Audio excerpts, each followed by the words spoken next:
Greetings! I am Herbert Erperderp, and today I'm completing my flying bomb diorama. A link to the build video should be visible on the screen now if you haven't already seen that. As with any painting project, first some priming must be done. In this case, I didn't prime everything, only the ramp, bomb and cement parts. The rest should be fine without priming.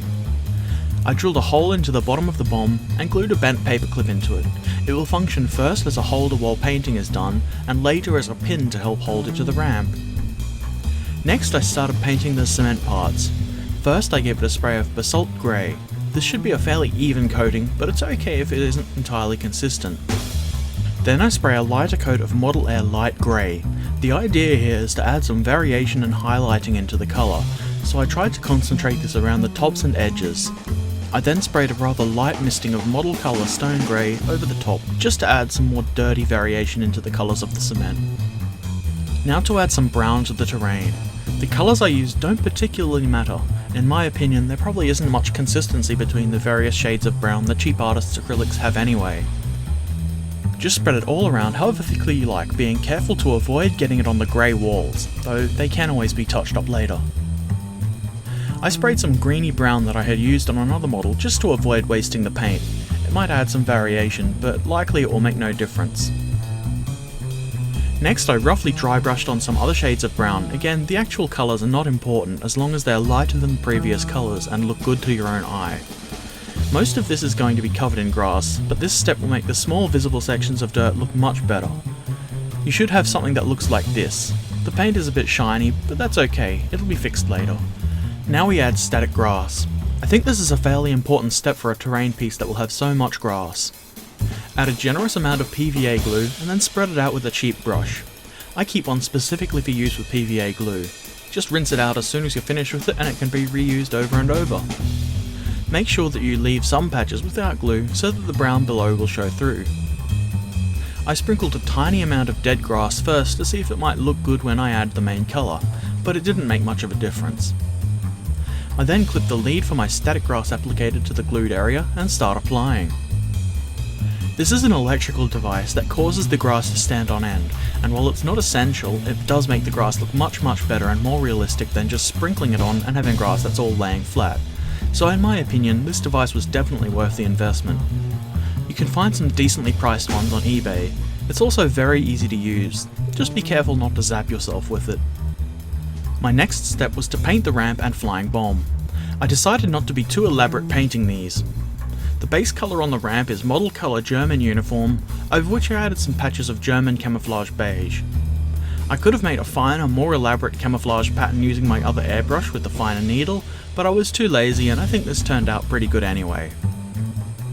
I also sprayed some of the beige onto the dirt and in the grass. The bomb was given a coat of sky grey on its underside. Once this was dry, I masked it off using Maskol. I learned something about Maskol. I had not been shaking it, just stirring it with a toothpick. Shaking it makes it much more liquid and easier to use. I am a numpty. I tried very carefully to get a neat, straight masked edge. While waiting for the Maskol to dry, I decided to add some clump foliage. I forget what brand this is, but they should all be fairly similar. This stuff is quite easy to apply. Just use some PVA glue, put it down where you want a little bush, and then stick a clump of foliage into it. This can be quite an effective and simple way to hide splashes of brown that have gotten onto the concrete. Something I like to do with clump foliage is to add a mix of half water and half PVA glue over the top of it. This isn't essential, but it does protect the bushes a little bit. Just use an old brush to dab it onto the bushes and let it soak in. Now to finish painting the bomb. First, a simple coat of dark sea blue.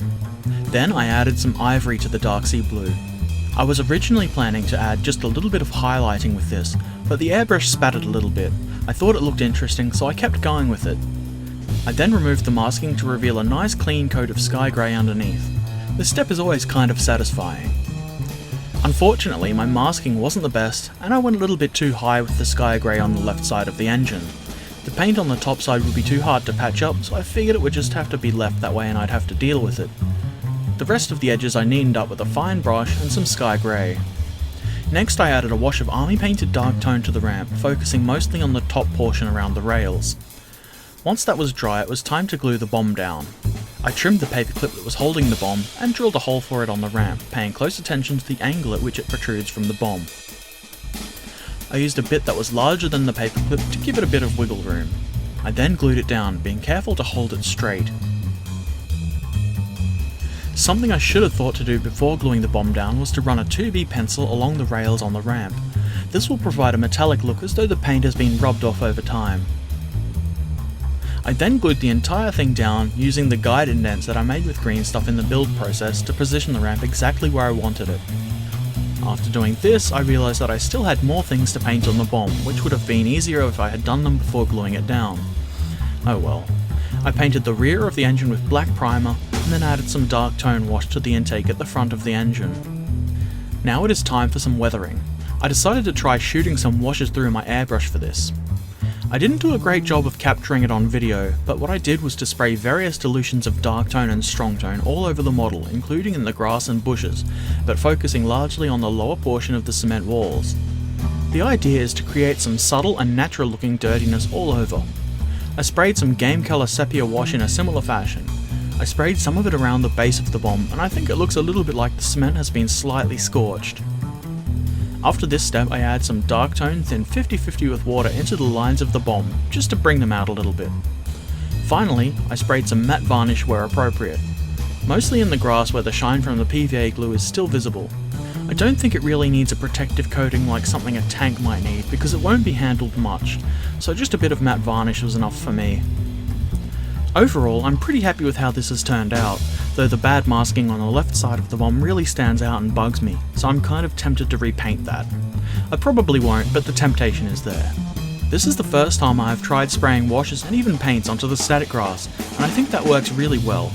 The bushes could probably use a little bit more colour, perhaps a spray of some light greens, though that might require extra masking. This was a fairly simple project built around a simple model that I received for free. It will add a bit more interest to a table than just sitting the ramp and bomb there. It will nicely block some lines of sight too. As usual, I'll leave a list of the paint colours I have used in the description below, though they're by no means the definitive colours for flying bombs. Hopefully this has been helpful or interesting for you. If you have done something interesting with the open fire flying bomb, post it in the comments below. I'd love to see it. Thanks for watching. Don't forget to subscribe if you'd like to see more. Farewell.